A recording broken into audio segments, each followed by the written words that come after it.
여러분 안녕하십니까. 북두칠성입니다. 오늘은 좀 재미난 부동산 얘기 꼭지를 한번 가지고 와봤습니다. 조선시대와 현재 언제가 집 사는 것이 더 어려웠을까라는 제목입니다. 조선 중후기 영조시대의 그 한양 도성의 집값과 두 번째 조선 영조시대의 그 관료들의 그 초년생 연봉이 어느 정도 되는지, 그래서 얼마나 이 연봉을 받아가지고 집 사는 것이 어려웠는지 한번 살펴보도록 하겠습니다. 옛날엔 전부 다 이런 한옥집이었죠. 기와집, 초가집. 1700년대 초중반 한양 도성의 집값은 얼마 정도였을지, 그리고 그 당시 평균적인 녹봉, 연봉을 한 푼도 안 쓰고 저축을 하게 되면은 몇 년 정도가 지나야지 일반적인 이제 이런 집을 살 수가 있었는지 이제 궁금한데요. 어제 서울시가 보도자료를 아주 재미난 것을 이제 올렸는데, 조선시대 서울 집값 얼마였을까? 그래서 한성부, 한양 도성이죠. 부동산 300년 매매 문서에 대해서 이제 자료집으로 공개를 했다라고 이제 나왔습니다. 그러면서 효령대군의 후손이 소유했던 종로의 기와집은 180년 동안 거래된 이력이 남아있고 1724년에 은화 300냥이었는데 19세기 중반까지는 서서히 상승하더니 19세기 말에 동전 28,000냥으로 폭등을 했다. 그래서 한양 도성의 집값 상승과 조선 말기의 인플레이션을 구체적으로 확인할 수 있는 중요한 자료다라고 합니다. 그래서 18세기 전반에는 쌀 한 석, 한 80kg 정도인데요. 은화 한두 냥 정도의 거래가 되었고, 당시 한 섬은 약 80kg 무게로 추산되며, 현재 80kg 산지 쌀값은 20만원 정도이다. 그러므로 은화 300냥은 현재 4천만원 이상의 가치로 볼 수 있다라는 코멘트가 있고요. 조선시대에도 부동산은 백성들의 가장 중요한 재산이었다. 그러므로 부동산을 매매할 때는 반드시 계약서를 작성하여 소유권 이전을 분명히 하였고, 또한 한성부에서는 지금의 서울시청이겠죠. 부동산 거래를 관리하기 위해 거래 당사자와 증인에게 사실을 확인하고 공증문서를 발급하였다라고 합니다. 거래 당사자, 즉 현재 매도인, 매수인 그걸 얘기하고, 증인에게라는 말은 이제 증인은 현재는 공인중개사 혹은 법무사 등을 의미하는 것이겠죠. 그리고 이러한 이제 거래 당사자와 증인에게 사실을 확인한 후에 공증문서를 발급하였다. 현재도 우리가 부동산을 이제 매매를 하게 되면은 그 매매 내용에 대해서 구청에 전산 혹은 방문을 해서 부동산 매매 거래 신고를 하고, 구청에서는 이제 거래 신고 필증을 이렇게 발행을 해주고 있죠. 그래서 현재와 비슷하게 이제 과거 조선시대 때도 이렇게 했다라는 의미 같습니다. 부동산 매매 과정은 문서로 작성해서 소유주가 보관하였다가 매도할 때 새로운 계약서에 이어붙여서 매수인에게 양도했다라고 합니다. 그래서 이 문서들은 매물의 거래 내역을 확인할 수 있는 이력서이자 당시 사람들의 경제활동 기록이 고스란히 담긴 역사 자료가 된다. 현재도 우리가 이와 비슷한 것이 이제 등기부 등본이라고 하죠. 우리 등기부 등본을 보면은 이제 현재의 유효 사항만 볼 수 있는 것이 아니라 과거의 오랜 기간 동안의 다양한 이제 매매 이력에 대한 것도, 우리가 폐쇄 등기부 등본 같은 거 다 우리가 이제 과거의 이력도 쭉 확인을 다 할 수가 있습니다. 근데 이제 과거에는 이런 전산이 없었기 때문에 전부 다 이제 종이로서 이어서 붙였다라는 의미입니다. 그래서 위쪽 사진이 이제 한성부의 토지가옥 매매 문서 원본, 두루마기 형태로 이렇게 되어 있네요. 그리고 아래 사진은 한성부 토지가옥 매매 문서의 펼친 사진이다. 그래서 1609년부터 1765년까지 동대문 밖에 있는 농지를 거래한 매매 문서 36점을 이어붙였다. 그 길이만 해도 12m에 달한다 라고 합니다. 즉 이때 한 160년 정도의 기간 동안 매매가 36건 정도가 이제 발생했다라는 의미 같아요. 그리고 요걸 보시면은 이게 이제 왼쪽에 매수인이 아닌가 싶고 오른쪽에 이제 매도인인 것 같은데요. 여성인 김조이와 노비 효생이 자기 소유의 부동산을 매도하고 서명한 부분을 확대한 것이다. 그리고 김조이는 손바닥을 그려서 서명을 대신하였고, 이렇게 왼쪽 그림이 손바닥을 그려서 서명을 대신하였고, 오른쪽 노비 효생은 손가락 마디를 표시하여 서명을 하였다라고 합니다. 오른쪽에 보시면은 이제 요 그림이 이제 손가락 마디를 이제 그린 것 같습니다. 저도 뭐 한문은 뭐 이게 잘 보이지도 않고 또 어려워서 잘 모르겠는데, 여기 이제 노비 할 때 이게 비자 같아요. 그래서 이게 이제 부동산 매매 계약서 하고서 지금은 우리가 이제 서명하고 날인 도장 찍고 막 그러는데, 조선시대 중후기 때는 이런 아직 도장 같은 것이 없었겠죠. 그래서 이렇게 증빙하기 위해 가지고 이런 이제 자기 손바닥 혹은 뭐 손마디 이런 걸 그린 것 같습니다. 재미나요? 이러한 내용들의 이제 구체적인 것이 이제 이 서울 역사박물관 홈페이지에 들어가서 학술자료, 발간도서 이 부분은 들어가서 이제 소장 유물 자료집 조선 후기 한성부 토지가옥 매매 문서 이건데요. 한 300페이지가 좀 넘어가는 방대한 내용입니다. 그래서 제가 좀 축약을 해본 건데, 중부와 동부, 한양도성, 한성부의 중부라고 하면은 이제 사대문 안을 의미하는 것 같고요. 동부라고 하면은 사대문 밖, 동대문 밖 그쪽을 이제 얘기하는 것 같아요. 중부 쪽을 보면은 잘 안 보이시겠지만은 대부분이 이제 이 가옥을 매매하는, 집을 매매하는 계약이고, 동대문 밖에 동대문 오른쪽은 일부 가옥도 있지만 대부분은 토지에 대한 매매가 대부분인 모습을 보여줍니다. 즉 조선 중후기 1700년대 초중반 정도만 하더라도 동대문 밖에 있는 뭐 청량리, 왕십리, 또 안암동, 답십리 이런 지역들은 뭐 주거보다는 이제 논농사, 밭농사를 이제 많이 했었던 것이 아닌가 이제 예상이 됩니다.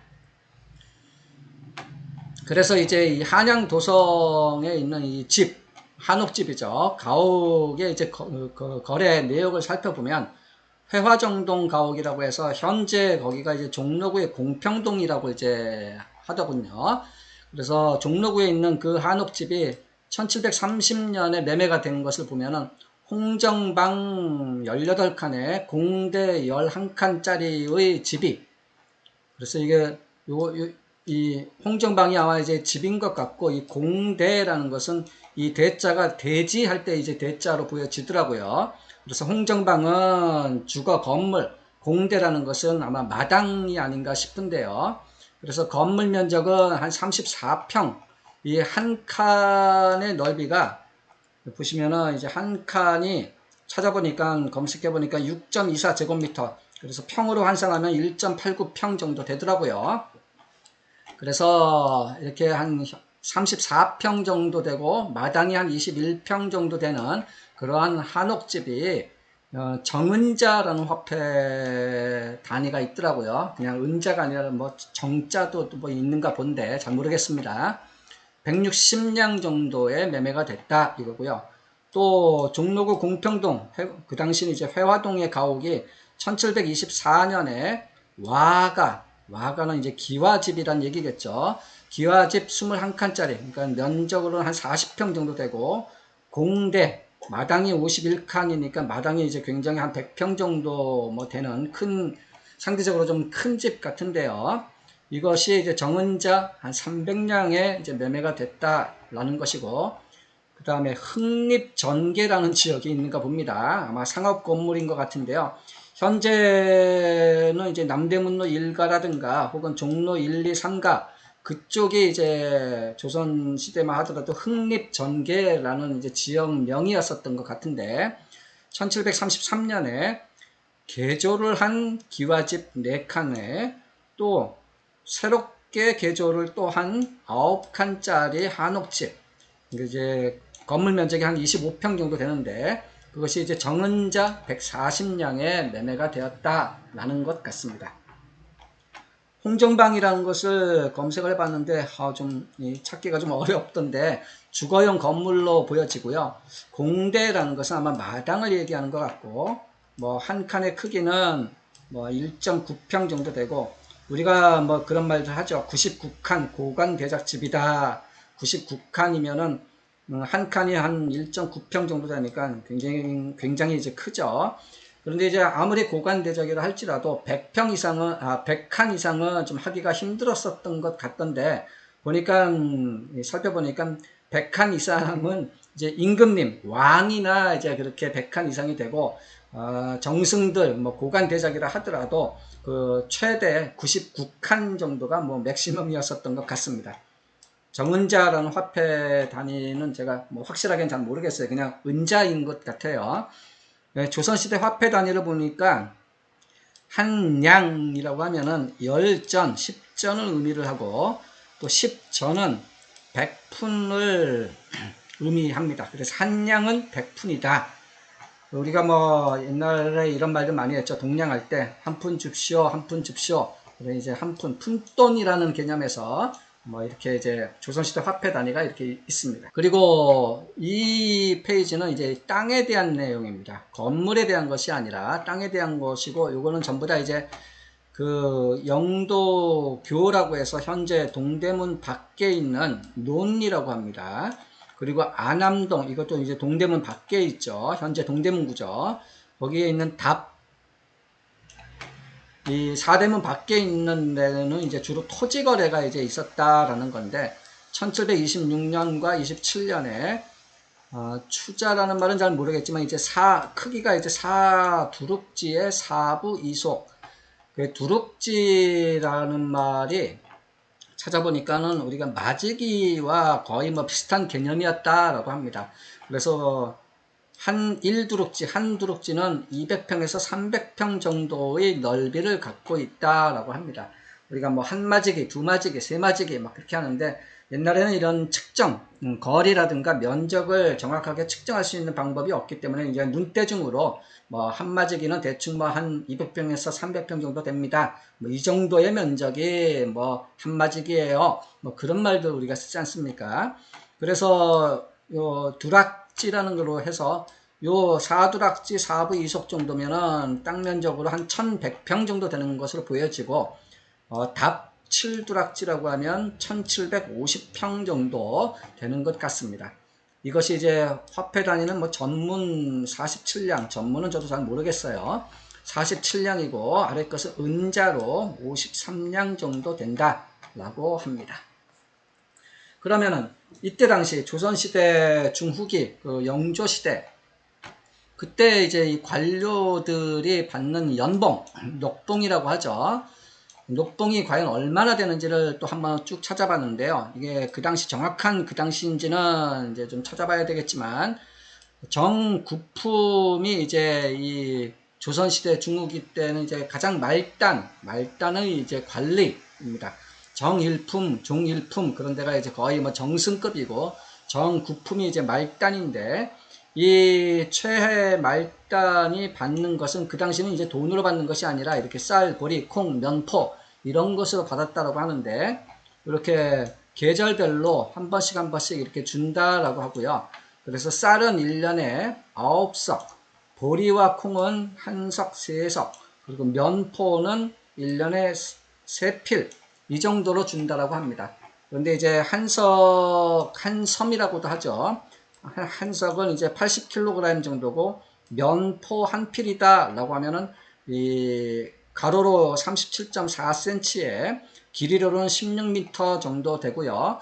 그래서 면포 한 필 가격은 찾아보니까 쌀 0.5석 가격과 비슷하다라고 하고, 쌀 한 석의 가격은 당시 은자 1.5냥 정도 되고, 보리와 콩의 한 석 가격은 쌀의 한 50% 정도로 이제 뭐 추정된다라고 이렇게 나와 있더라고요. 즉, 정구품의 연봉은 이제 은자로 이제 굳이 환산을 한번 해보니까 한 18.75냥 정도로 돼 보입니다. 그래서 한번 요약을 한번 해보니까,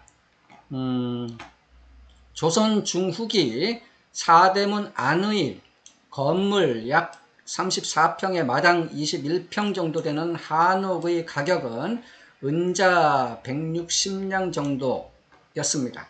당시 말단 관료인 정구품의 1년치 녹봉 쌀 12.5석 정도는 은자로 환산하면 18.75냥 정도가 되기 때문에, 즉 말단 공무원, 말단 관료가 한 푼도 안 쓰고 연봉, 녹봉을 계속 저축을 8.5년 정도 하게 되면은 이 사대문 안에 이러한 크기의 이제 주택을 이제 살 수가 있었다라고 보여집니다. 즉, 좀 어려운 말이지만 PIR, 우리가 Price to Income Ratio라고 하죠. 인컴, 연봉 대비 집값의 수준을 이제 얘기하는 그런 이제 글로벌 스탠다드 용어인데, 조선 중후기 때는 말단 공무원 기준으로 8.5배 정도의 PIR을 이제 보여준 것 같습니다. 현재는 우리가 이제 공무원 이제 9급 연봉이 이제 한 3천만 원 정도 이제 되는 것 같은데요. 현재는 이런 3천만 원 대비 서울 아파트의 중위 가격이 한 9억 원 정도가 됩니다. 그래서 PIR은 뭐 25년 정도가 되는 것 같고요. 근데 이제 이런 게 단순 비교는 좀 하기가 좀 곤란한 것 같아요. 이 아파트만 있는 것이 아니라 또 아파트도 이제 크기도 다양하고 위치도 다양하고 또 빌라라든가 단독주택, 연립주택 등 이제 주거의 어떤 종류도 다양해졌기 때문에 조선시대는 뭐 8.5배인데 현재는 뭐 25년이나 된다. 그래서 과거보다 조선시대보다 현재가 집 사는 것이 훨씬 더 어려워진 것 아니냐. 뭐 일견 그렇게 보이기도 하지만은 단순 비교는 약간 곤란해 보이는 것 같습니다. 그리고 사대문 밖, 그러니까 동대문 밖이죠. 청량리, 안암동, 답심리 이런 지역은 주로 이제 토지 전답 위주의 이제 부동산 매매가 이제 됐었던 것 같고요. 전답 1100평 정도가 47냥 정도의 거래가 되고 막 그래서 정구품 말단 관료 연봉 18.75냥으로 이렇게 이제 동대문 밖에 있는 1100평 토지를 살려면 한 2년 반 정도의 이제 연봉을 저축을 하면 되는 것으로 보여집니다. 조선 중후기 시대의 한양 도성 내의 입지 가치라든가 주택의 형태별 장단점이라든가 또 화폐 가치, 녹봉에 대한 가치 등을 제가 이제 뭐 충분히 이게 정합성 있게 조사하기가 좀 쉽지가 않아서 금방 이 올려드린 내용의 신뢰도는 뭐 충분히 자신할 수는 없는 것이니까 좀 이해를 해 주시고요. 이 분야의 뭐 전문가분들 계시면은 뭐 수정이라든가 보완 어떤 의견들을 코멘트 주시면은 감사한 마음이겠습니다. 오늘 이런 내용들은 한번 보시고 싶으신 분은 여기 출처를 이렇게 표현을 해놨으니까 한번 꼼꼼히 한번 또 살펴보시기 바랍니다. 네, 오늘은 이렇게 조선 중후기 1700년대 초중반의 집값에 대한 내용을 한번 살펴봤습니다. 이상 부동산 재테크 고급 정보를 얘기해주는 북두칠성이었습니다. 감사합니다.